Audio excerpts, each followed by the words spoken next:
What's happening, guys? Welcome back to the channel. For today's video, we're going to be checking out the Transformers Studio Series Rise of the Beasts Core Class Arcee. Another figure which, again, I've been so excited for. I mean, it's a live-action movie figure. When am I not excited? But as we take a look here at the packaging, we get a really cool CG render of Arcee in action and an even better one along the side of the box. There's also some cool product shots here at the back, and her included backdrop is the scene that we see in the trailer where she's fighting against Battletrap with Wheeljack, which will no doubt cause for such a sweet car sequence. But that pretty much wraps it up here for the packaging. Let's take a look at Arcee herself. And here is Core Class Arcee as she comes packaged in her robot mode. And you know what? She is tiny. She's so small. And, you know, like many of you guys, I would have killed to have seen this design in a deluxe class. But the whole idea of Studio Series is for them to be in scale. She does seem to be a very small character, but I'm hoping that in the future, maybe they can kind of fudge that whole scale thing to give us a deluxe class. As for a core class, this is pretty decently done. I mean, they have packed quite a lot into the scale and the price point. And as we compare this figure to the actual CGI design,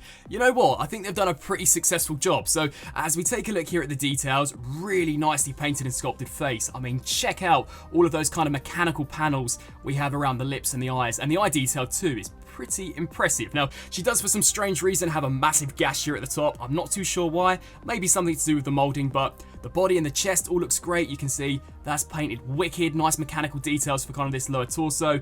Decent sculpting and painting here for the arms. In particular would be the finger sculpt, and the front of the legs look sick. But as we come here to the back, you know, initially you might think it looks super kibbly, but it does seem like she will have the vast majority of this on her in the film. I mean, I know the wheels are definitely on the back of the leg, and I know this wheel is definitely on the back of her in the film, but it really is just the windscreen which kind of sticks out like a sore thumb, because I think it's supposed to end up here in the front of the chest. Had this been a deluxe class, I'm sure they probably would have got around it, but even for a core class, do you know what? It's not the end of the world. Now, as we take a look at her articulation, she does have a ball joint, although it's kind of limited. To be fair, you're more or less just going to get left to right. The arms here can rotate forwards and backwards, hinge out to the sides. Due to transformation, you can also lift kind of the armpit up. We get a nice ball joint here out of the elbows, which also acts as the bicep rotation. Nothing out of the wrists, although despite her being a core class, she does also have a bit of waist rotation, so that's pretty cool. The hips can kick forwards that far. And check out that mechanical detail, that's really nice. We also get a 90-degree bend there out of the knee, nothing out of the ankles unfortunately, but if you recall in the trailer when she is with Wheeljack, these here do appear to be acting as kind of rollerblades, much like Sideswipe from the Revenge of the Fallen movie, and you can do that here with this figure. So you can take these and just slide those down, and it also bumps her up in height. So if you do think she's a little too small, then you can just pull these out. Yeah, she's definitely got a bit of height to her now. These do actually roll, so you know, you can have her roller skating along the ground, much like even her Revenge of the Fallen counterpart. So I thought that was pretty sweet. Now, in terms of accessories, when you take her out of the box, the wheel is a separate piece, and even now, I mean, you can remove it and peg it into the hand. So I'm not sure if this was just due to the way she was packaged or if she'll actually use this as a weapon in the movie, but I thought it was just something worth bearing in mind. Her main weapon, however, is this arm blaster, which does just tap into the hand. I mean, it's been decently sculpted. Unfortunately, nothing in terms of paint. It's literally just a stark black piece of plastic, but gets the job done, and I think it's going to kind of transform out of her arm. That appears to be kind of the running gag with some of these Rise of the Beast characters, judging by the trailer. I mean, Optimus has got a built-in arm cannon, so has Wheeljack, so has Arcee, but yeah, you know what? Overall, not too bad at all. Now here for some comparisons. In her robot mode, we have Core Arcee alongside the core class Bumblebee movie Shockwave. Here's quite a fun one, the Studio Series Revenge of the Fallen Arcee, so you can just see the differences in terms of the design. I mean, I love my Bayformers, but I've got to be honest with you guys, I much prefer how she looks in the newer films than how she did back in 2009. Here she is alongside the Bumblebee movie Studio Series Deluxe Arcee, which still stands, in my opinion, to be the best version of an Arcee we've ever got from Hasbro. But, you know, in terms of scale, obviously there's a massive difference. This is how she was in the last movie, and this is how she is now. I think the only way they could have combat this would be to maybe make her a proper kind of car, you know, like we've seen from Transformers Earthspark. But, you know, considering she's a bike, it does just make sense that she's slightly smaller. Here's the Rise of the Beasts Deluxe Class Bumblebee. Deluxe Class Air Razor, and she just appears to be getting smaller and smaller with each comparison. The Deluxe Class Elton John, Nightbird, Voyager Class Battletrap and Cheetor, and then finally the Voyager Bumblebee movie Optimus Prime and the Rise of the Beasts Leader Class Scourge. Now, turning to transformation, to kickstart things off with, you're going to want to take the head and the neck and just detach this joint. It does click into place, so just unpeg it and slide this section down. We can now use the shoulder transformation joint just to get the arms up and out of the way. You'll now want to take the hips, rotate those sections around so that they're looking something like this, a little funky, but then we're going to take these wheels and just attach them, hinge these sections down, and do the exact same here for this side.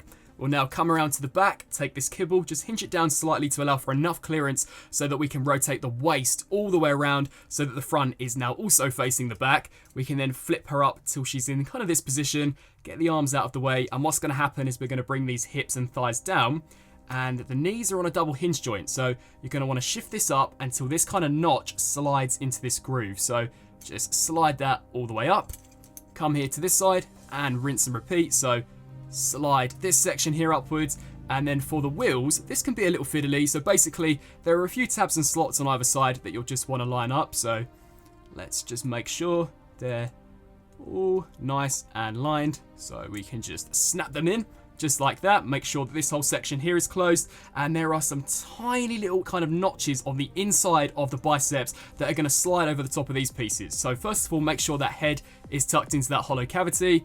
We can then just slide that in, slide this one over, and now this is actually kind of a hook, so you'll want to hook this one over that piece of the forearm, and then just give these here a good old squeeze on both sides so that we're left with something like that. Take the front portion of the bike, flip this forwards, fold the wheel around, and bang, there we have her in her bike mode, which looks to be pretty solid overall. Now, it's not officially licensed. In the movie, I think she's a Ducati, which is the same make of bike as she was in Revenge of the Fallen, so make of that as you will. I mean, is Rise of the Beast a potential prequel? I guess only time will tell, but sculpt and paintwork wise, this looks pretty impressive, you know, even better than some of the deluxe class figures, and it actually has proper rolling wheels, which too have got fully decked out rims, which is really sweet. A bit of articulation here at the front. This is what it looks like from the top, the side, and the underside. The only thing which I think could have been maybe done a bit better would be the hands. I mean, they are quite glaringly obvious, but besides that, definitely a pretty solid striking bike mode. Now, in terms of weapon storage, as we come here to the underside, we get these tiny little kind of notches that will just slide into the slots of her blaster, and that is her kickstand. So yeah, pretty cool form of weapon storage. Now here for some comparisons. In the bike mode, we have the Rise of the Beast version on the left and the old 2009 Studio Series version on the right, just so you guys can see how these scale. Here she is next to the Rise of the Beast Elton John, which, you know, give or take, looks to be okay in terms of scale, I guess. And then finally, Rise of the Beast Deluxe Class Bumblebee, which, yeah, looks to be pretty cool in my opinion. So now we quickly turn to reverse transformation. So to start things off with, you're going to want to come here to the forearms and just take that tab and slide it there out of that slot. We can then split the shoulders just like that, which should then allow us to come here to the back wheels and also split those. We can now hinge here at the knee joints and just straighten these sections out on both sides. Now these wheels do kind of soft click into place, so you'll push it until it does just click there, and do the exact same here for this side. So just snap that one in also.